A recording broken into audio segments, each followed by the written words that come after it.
Valčianskej doliny.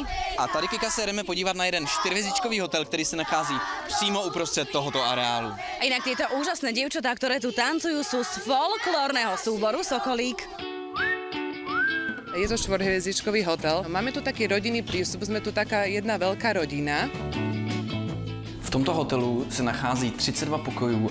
Když se podíváme rovnou na sociální zařízení, takže součástí je záchod a sprchový kout, docela prostorný. Matraci, jako vždycky.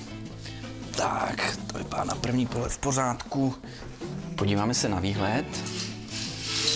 Takto vyzerá spokojný host v hoteli. Ahoj. Spíš? Sme tu druhýkrát. Dobre, veľmi sa nám to páči.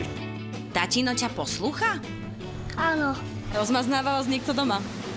No akurát manžel je doma. Čiže vám donesie kávu, pomasíruje vám chrbát, nož, keby ste si oddychli, či? Také nie.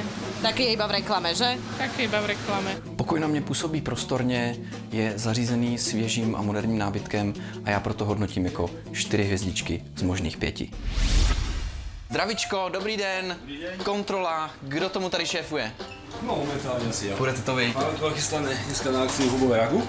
Mohl bych kousek ochutnat? Samozřejmě. A to se podává k čemu? K masu? Nebo to je... No, podáváme to k mesu. Podáváme k mesu. Ako sa tu pracuje? Parádne, to super kolektív, návštevníci sú zvyčajne dobrí. Teraz chystáme oslavu jednému pánovi. 40-ku. Ale to je pekný vek, Nevyzerá nie? na to ten pán. Pozrite na ňo. Nevyzeráte na 40. Tak neviem, cítim sa veľmi mlado a dobre. Ja by som vám povedala 30. Tak neviem, cítim sa možno aj na 25. Povedzte, ako svokra, aký je zať oslávenec? No, super. Či pozrite sa, takto by mala vyzerať taká milá svokra. Obě jídla mi chutnaly a proto já ho hodnotím jako 4 hvězdičky z možných 5. Hotelové wellness. Tady vidím jednu, druhou výřivku, tamhle je dokonce občerstvovací bar, no a tamhle vzadu by se měl nacházet bazén. Voda si myslím, že je úplně v pořádku, akorát na plavání. Vědro odvahy, ochlazovací bazén v takovém jeskyňovém prostředí a měly by tu být 4 sauny.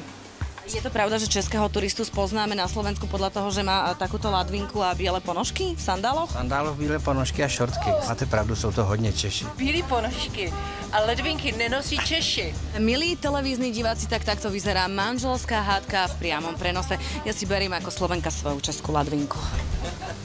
Wellness je pro mě příjemné překvapení a já proto hodnotím jako 5 hvězdiček z možných 5.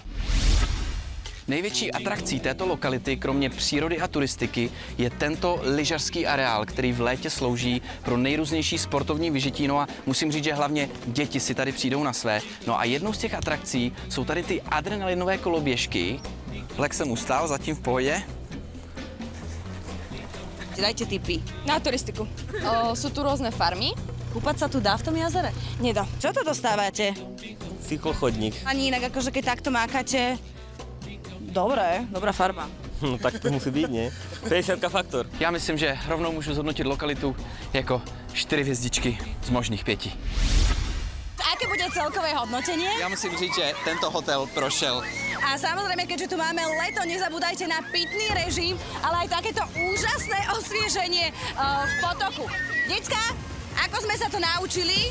Dobré ráno, televízia! Dobré ráno, televízia!